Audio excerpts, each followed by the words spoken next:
சவுக்கு சங்கர் அவர்கள் மீது கஞ்சா வச்சிருந்தார் அப்படிங்கிறதுனால இப்போ மீண்டும் அவர் மீது குண்டாஸ் போடப்பட்டிருக்குது. தனி மனிதன் மீது அரச பயங்கரவாதம் ஏவுது அப்படின்னும் போது அனைவரும் நீங்கள் நான் எல்லாரும் சேர்ந்து கண்டிக்கிறோம். நமக்குள்ள 1000 விமர்சனங்கள் சங்கர் மீது இருந்துகிட்டே தான் இருக்கும். அது இல்லைன்னு சொல்லலை. நாம் நினைக்கிறது தான் சவுக்கு சங்கர் நினச்சி பேசணுன்றது தவறு.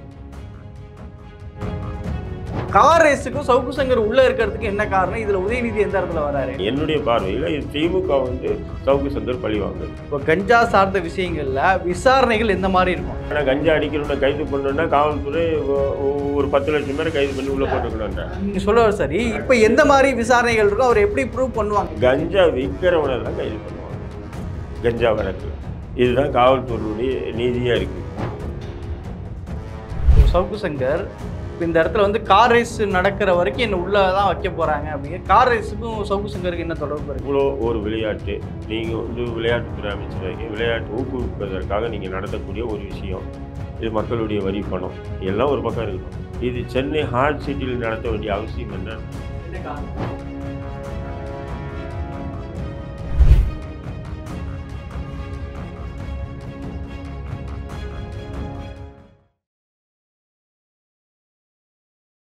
ரிஃப்ளெக்ட் வாய்ஸ் நேயர்களுக்கு வணக்கம். இன்றைய நேர்காணல் பகுதியில் நம்மோடு சமூக செயற்பாட்டாளர், அரசியல் விமர்சகர் ரஹீம் அவர்கள் இணைந்திருக்கிறார்கள். வரவேற்று நிகழ்ச்சிக்கு செல்வோம். வணக்கம். சவுக்கு சங்கர் அவர்கள் மீது வழக்கு பதியப்பட்டு குண்டாஸ் போடப்பட்டுச்சு. 2 நாட்களுக்கு முன்பு குண்டாஸ் ரத்து செய்யப்பட்ட நிலையில் கஞ்சா வச்சிருந்தார் அப்படிங்கிறதுனால இப்போது மீண்டும் அவர் மீது குண்டாஸ் போடப்பட்டிருக்குது. இது எப்படி பார்க்கறது? இப்போது மீண்டும் அந்த குண்டாஸ் போடப்பட்டிருக்கிறது ஒரு பழிவாங்கும் நடவடிக்கைன்னு சிலர் குற்றம் சாட்டுறாங்க. இல்லை அவர் செய்ததுக்கான செயலாக நீங்கள் எப்படி பார்க்குறீங்க? நீங்கள் எப்படி பார்க்குறீங்க? உங்களுக்கு சந்தோஷமா? கஞ்சா வச்சிருந்தார் அப்படின்னா அது உண்மை தானே? இல்லை, கஞ்சா வச்சுருந்தா குண்டாஸ் போட்டுருங்க. அப்படி தானே பயன்படுத்தப்படுது. அதான் சொல்கிறேன், 1000 விமர்சனங்கள் இருக்கலாம். தனி மனிதன் மீது அரச பயங்கரவாதம் ஏவுது அப்படின்னும் போது அனைவரும் நீங்கள் நான் எல்லாரும் சேர்ந்து கண்டிக்கிறோம். நமக்குள்ள 1000 விமர்சனங்கள் சங்கர் மீது இருந்துகிட்டே தான் இருக்கும். அது இல்லைன்னு சொல்லலை. நாம் நினைக்கிறது தான் சவுக்கு சங்கர் நினச்சி பேசணுன்றது தவறு. நாம் உடைய சிந்தனை, நம்முடைய கொள்கை தான் சவுக்கு சங்கருக்கு இருக்கணுன்றது வேறு.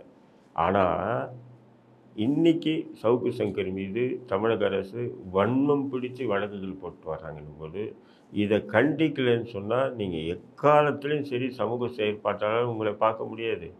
உங்களை ஒரு முற்போக்குவாதியாகவும் பார்க்க முடியாது என்னுடைய பார்வையில். ஏன்னு சொன்னால் இன்றைக்கி திமுக அரசு, நான் சொல்கிறேன், ஒரு காவல்துறை உயர் அதிகாரியை ஒருமையில் பேசினார். அதை தொடர்ந்து பெண் காவலர்களையும் இழிவாக பேசிட்டார்.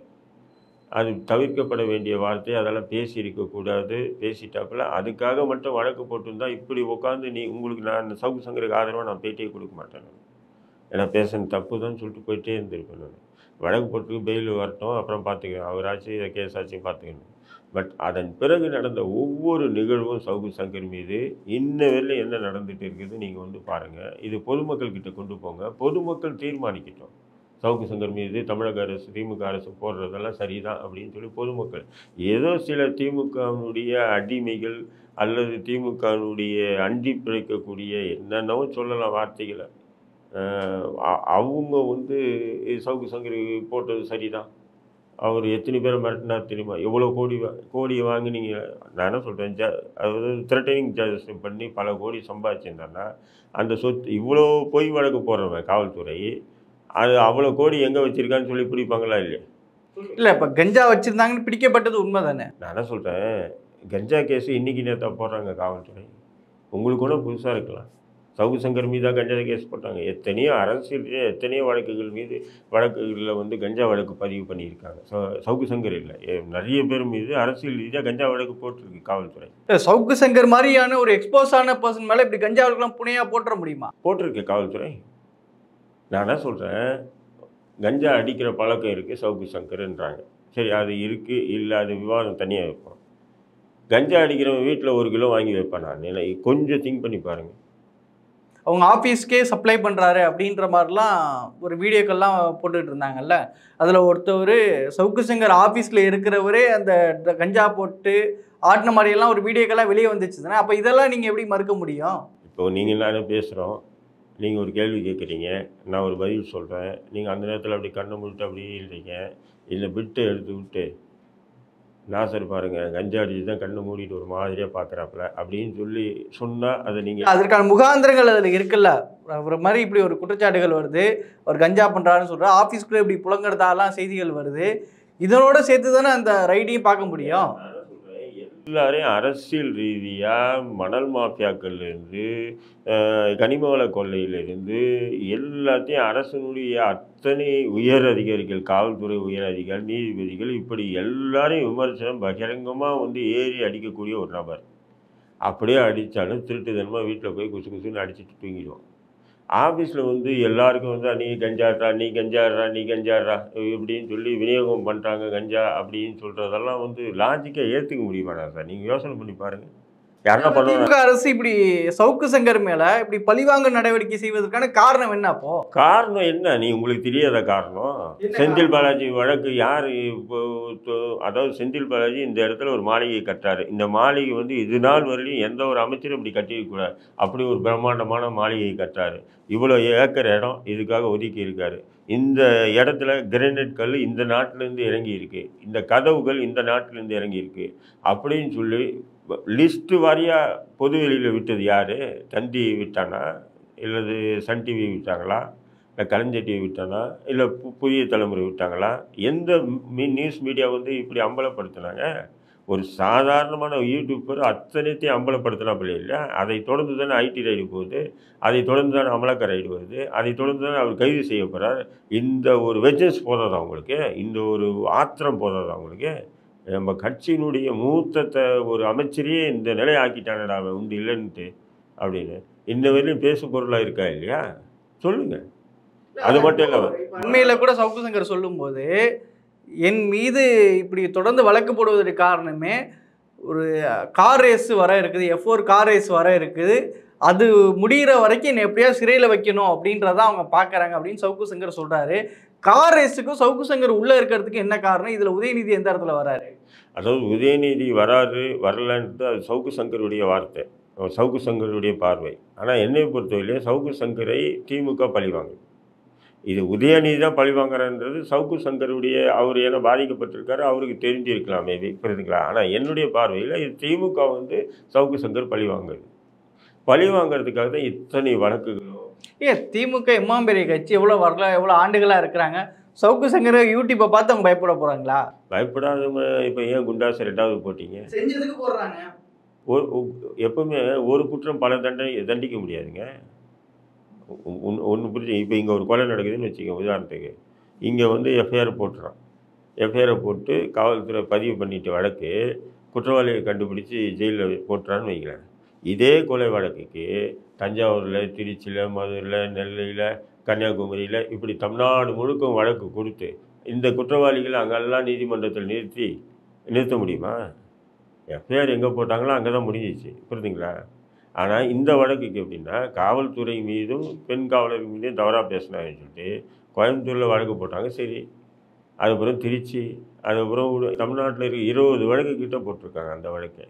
அது அப்படி ஒரு குற்றம் பல தண்டனை கொடுக்க முடியுமா? இது சட்ட விதிமுறைக்கு எதிரானது இல்லையா? இதை கேளுங்க, இது வந்து கோர்ட்டில் போனால் நிற்காதுன்றது தெரியும். இருந்தாலும் அது வெளியும் வந்து என்னென்னா ஒவ்வொரு கேஸ்லையும் கஸ்டடி வாங்கலாம், புரியுதுங்களா உங்களுக்கு? கஸ்டடி வாங்கி மன ரீதியாக உளைச்சலை ஏற்படுத்தலாம். அப்படி தான் வந்து சவுக்கு சங்கர் ஃபஸ்ட்டு அவர் அடிக்கிறதுக்காக காரில் கஞ்சா வச்சுருந்தோம். ஏன்னா அந்த கஞ்சா சிஸ்டமே கொண்டு வராங்கன்னா, கஞ்சான்னு சொன்னால் தான் இப்போ கோர்ட்டில் போய் பர்மிஷன் வாங்கணும். என்ன பர்மிஷன் வாங்கணும்? அதாவது வீட்லேயும் ஆஃபீஸ்லேயும் சர்ச் வாரண்ட் வாங்கணும். சர்ச் வாரண்ட்டுன்னு சொன்னால் ஒரு ஜேர்னலிஸ்ட்டுக்கு போய் சர்ச் வாரண்ட் எதுக்கியான்னு கேட்பான். அது வழக்கு சம்மந்தமாக என்ன ஆவணம் அவர் மறைச்சி வச்சுருக்காரு, நீங்கள் என்ன போய் சர்ச் பண்ண போகிறீங்கன்னு கோர்ட்டில் கேட்டாலே அவங்க பதில் சொல்ல முடியாது. அதனால தான் கஞ்சா வழக்கு போடுறாங்க. போட்டுட்டு வீட்டில் சர்ச் பண்ணுறாங்க. சரி, வீட்டில் சர்ச் பண்ணீங்க, நீங்கள் எது சம்மந்தமாக வந்தீங்களோ அதை தேடி எடுத்துகிட்டு போக வேண்டியதுன்னு. கஞ்சாவுக்காக தானே வாங்குறீங்க, சரி கஞ்சா இருந்ததுன்றீங்க, எடுத்துகிட்டு போயிட்டீங்க, ஓகே. அங்கே இருந்த கேமரா, லேப்டாப்பு, வச்சுருந்த காசு ஒரு 2 லட்ச ரூபாய் எல்லாத்தையும் அள்ளிட்டு போகிறது வந்து சட்ட விதிமுறைகளுக்கு உட்பட்ட செயல். அதெல்லாம் நீங்கள் சிறை அனுபவம் பெற்றோர், உங்களுக்கு இதில் கூடுதல் அனுபவம் பெற்றோர், அதனால் கேட்குறேன். இப்போ கஞ்சா சார்ந்த விஷயங்களில் விசாரணைகள் எந்த மாதிரி இருக்கும்? இப்போது சவுக்கு சங்கர் அவர் கஞ்சாவுக்கும் தொடர்பு இல்லை நீங்கள் சொல்கிறீங்க அவருடைய பழகின அனுபவத்தில். காவல்துறையினே இப்படி சொல்கிறாங்க. இப்போ கஞ்சா இவர் கன்சியூம் பண்ணுறவராக இருக்கிறாரு அப்படின்னா காவல்துறையுடைய நடவடிக்கை எந்த வகைகளில் இருக்கும் அதில்? அதாவது ஒருத்தன் கஞ்சா அடிக்கிறேன்னா அவனெல்லாம் பிடிச்சி கைது பண்ணணும்னு சொன்னால் இனி சென்னையில் 10 லட்சம் பேரை கைது பண்ணணும். கஞ்சா அடிக்கிறவனை கைது பண்ணணும்னா சட்டப்படி குற்றம் தானே அது? சட்டப்படி குற்றங்க. ஆனால் கஞ்சா அடிக்கிறவனை கைது பண்ணணும்னா காவல்துறை ஒரு 10 லட்சம் பேரை கைது பண்ணி உள்ளே போட்டுக்கணுன்ற. நீங்கள் சொல்ல சரி. இப்போ எந்த மாதிரி விசாரணைகள் இருக்கும், அவர் எப்படி ப்ரூவ் பண்ணுவாங்க? கஞ்சா விற்கிறவனை தான் கைது பண்ணுவாங்க கஞ்சா வழக்கில். இதுதான் காவல்துறையுடைய நீதியாக இருக்குது. கஞ்சா அடிக்கிறவனை யாரையும் கைது பண்ண மாட்டாங்க, புரியுதுங்களா? ஆனால் சங்கர் வந்து கஞ்சா அடிச்சிட்டு இருந்தார் அப்படின்னு சொல்லிட்டு தான் அவரை கைது பண்ண சொல்கிறாங்க. சொல்லிவிட்டு உடனே அவர் வீட்டிலேருந்து 1 கிலோ 600 கிராம் எடுத்தேன் அப்படின்னா. ஏன் சொன்னால் இந்த வழக்கு ஃபிட்டிங் போடுறதுக்காக கொண்டு போகுது. சரியா? வீடு சர்ச் பண்ணுறாங்க. சர்ச் பண்ணும்போது என்ன பண்ணணும் ப்ரொசீஜராக? அதாவது அவங்க குடும்பத்தில் ஒரு ஆள் கூடவே இருக்கணும். இல்லைன்னு சொன்னால் நீங்கள் எடுத்துகிட்டு போய் உள்ளே வச்சிட்டிங்கன்னா என்ன தெரிய போகுது? நீங்கள் என்ன சொல்கிறீங்க, நாங்கள் வந்து வட்டாட்சியரை கூட கூப்பிட்டு வந்தோம். வட்டாட்சியரை என்ன பண்ணுவார்? அவரும் கவர்மெண்ட்டு தானே. கையெழுத்து போடுன்னு அவருடைய உயர் அதிகாரி சொன்னால் கையெழுத்து போட்டு, ஆமாம் கஞ்சா எடுத்தாங்கன்னா கையெழுத்து போட்டு போவார். இல்லையா? நீங்கள் மீடியா வச்சு உள்ளே கூப்பிட்டு போயிருந்தோம். ஒரு ஜேர்னலிஸ்டுடைய வீடு தானே, ஒரு சமூக செயல்பாட்டருடைய வீடு தானே. உள்ளே சர்ச்சிங் பண்ணும்போது நீங்கள் என்ன பண்ணியிருக்கணும், அங்கே உள்ள பொதுமக்கள் இல்லை ஜேர்னலிஸ்ட்டு சில பேரை கூட கூப்பிட்டு போயிருக்கணும். நீங்கள் கஞ்சா நாங்கள் இருக்க சோதனை பண்ண போகிறோம், என்ன இருக்குது பாருங்கள். நீங்கள் யாரையும் கூப்பிட்டு போகிறேன், நீங்கள் பாட்டுக்கு போனீங்க, வெளியே வந்தீங்க, கஞ்சா எடுத்துகிட்டு வந்தோம்னு சொல்லிட்டீங்க. கஞ்சா கேளுங்க. சரி, கஞ்சா மட்டும் எடுத்துகிட்டு வந்தீங்க, அங்கேருந்து எல்லாமே. அதுக்கப்புறம் ஆஃபீஸுக்கு போனீங்க, ஆஃபீஸ்லேருந்து கேமரா, ஹார்ட் டிஸ்க்கு, கம்ப்யூட்டர் எல்லாத்தையும் தொடச்சி அள்ளிட்டு போகிறீங்கன்னு சொன்னால் இதெல்லாம் வழக்குக்கு சம்மந்தப்பட்ட விஷயங்களா நான் கேட்குறேன். அப்போ சங்கருடைய வழக்குங்கிறது இப்போ அடுத்த நிலை என்னவாக இருக்கும்?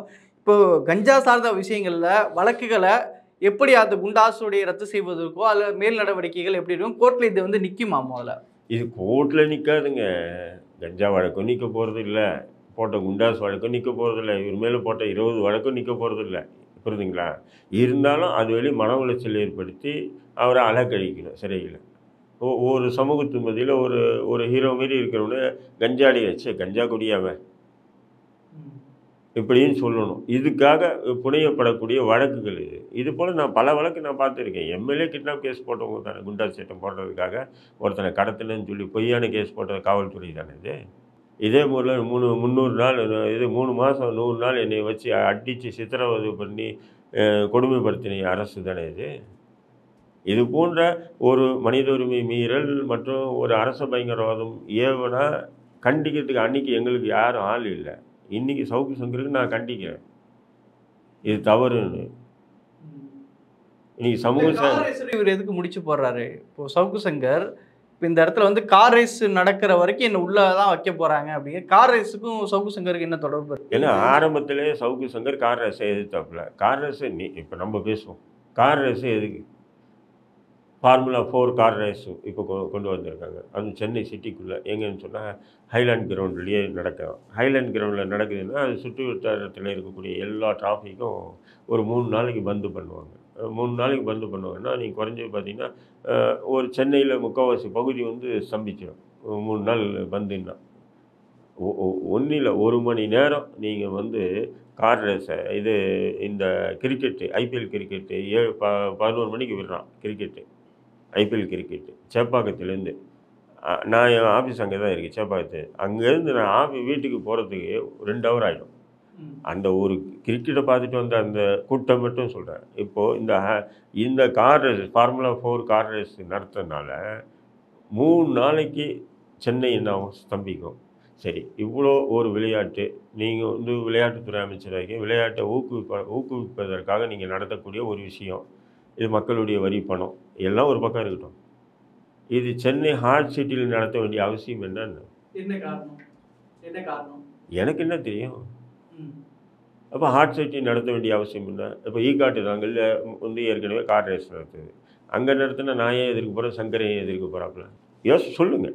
ஈகாட்டு தாங்கல தான் கார் ரேஸ் எல்லாம் நடத்துவாங்க. இப்போ சரி விஷயம் நடக்கும்போது சவுக்கு சங்கர் வெளியே இருந்தாருன்னா என்ன பிரச்சனையே திமுகவுக்கு இருக்கும்? அதாவது இந்த விஷயத்தை பொதுவெளியில் பேசுவாங்க பயங்கரமா.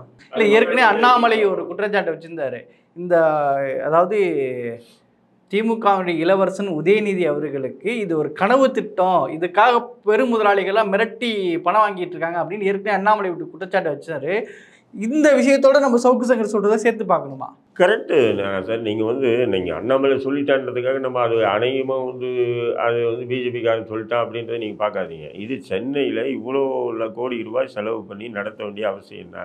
சரி, இப்போ இந்த கார் ரேஸை பார்த்துட்டு எத்தனை பேர் விளையாட்டு துறையில் ஊக்குவிச்சு அவங்க எத்தனை பேர் இந்த கார் ரேஸில் கலந்துக்க முடியும்? ஏன்னு சொன்னால் உங்களை மாரி என்ன மாரி ஆட்கள் கலந்துக்கவே முடியாது. குறைஞ்சு பல கோடிக்கு அதிபதிகள் தான் ஏன்னா இது பயிற்சி எடுக்கிறதுக்கு பல கோடி ரூபாய் செலவு பண்ண வேண்டியதாக இருக்கும். இந்த ஃபார்முலா 4 கார் ரேஸ் இருக்கு. இப்போ அஜித் இருக்காப்புல. அஜித் இந்த மாதிரி கார் ரேஸுக்கு அடிக்கடி வெளிநாடுகள்லாம் போவாப்புல. இப்போ அது போன்ற நபர்களுக்கு வேணால் இதாகுமே தவிர, உதயநிதி மகன் இன்பநிதிக்கு வேணால் இது கற்றுக்கலாமே தவிர, தயாநிதி மாறனோ இல்லை கலாநிதி மாறனுடைய பசங்களோ கற்றுக்கலாமே தவிர, அல்லது அமைச்சருடைய பேரன் பேத்திகளோனா இதில் கலந்துக்கலாமே தவிர, பாமர மக்கள் எத்தனையோ விளையாட்டு இருக்குது. இப்போ ஏற்கனவே செஸ் விளையாடினாங்க. யார் எதுவும் தெரிவித்தாங்க? இதே செஸ் விளையாட்டுத்துறை அமைச்சர் தான் கொண்டு வந்தார். நடத்தினாரா இல்லையா? இருக்கிற பிரிட்ஜெல்லாம் பெயிண்ட் அடித்து அதெல்லாம் ஒரு பெரிய போச்சா இல்லையா? அதெல்லாம் நம்மளாம் என்ன பண்ணுவோம்? சரி, விளையாட்டு அது கரெக்டு. இதனால் என்ன, இந்த விஷயத்தை நம்ம பேசுனா ஒரு 100 ஒரு லட்சம் பேர் பார்க்குறோன்னா, சங்கர் பேசுனா ஒரு 10-20 லட்சம் பேர் பார்க்குறான். அது அரசுக்கு எதிரான சித்தாந்தம் உருவாகுது. அப்போ அதுக்காக தான் இப்போ வெளியே வந்தான்னு சொன்னால் நிச்சயம் இதை விட மாட்டான். ஏற்கனவே முன்னாடியே பேசுனது ஃபஸ்ட்டோட இந்த ஃபார்முலா 4 கார் பந்தயம் ரத்து பண்ணிட்டாங்க. மழை காரணமாக ரத்து பண்ணிட்டாங்க. இப்போ மறுபடியும் அதை கொண்டு வரணும்னு சொல்லி கொண்டு வராங்கன்னா, இதனால் என்ன, உலக கார்ப்பரேட்டுகள், பெரிய பெரிய கார்ப்பரேட்டுகள், கார் கம்பெனியுடைய கார்ப்பரேட்டுகள் கிட்ட காசை வாங்கிட்டு நீங்கள் இங்கே நடத்தினால இது தமிழகத்துக்கு, தமிழக மக்களுக்கு என்ன நன்மைன்றாங்க.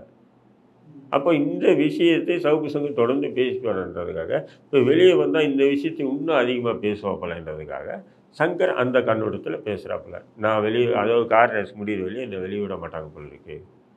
ஏன்னா தொடர்ந்து பேசியிருக்காரு இல்லையா? இப்போ பேசலை, ஏற்கனவே பேசியிருக்காப்புல சங்கர். இதுதான் நீங்கள் பார்க்கணும்.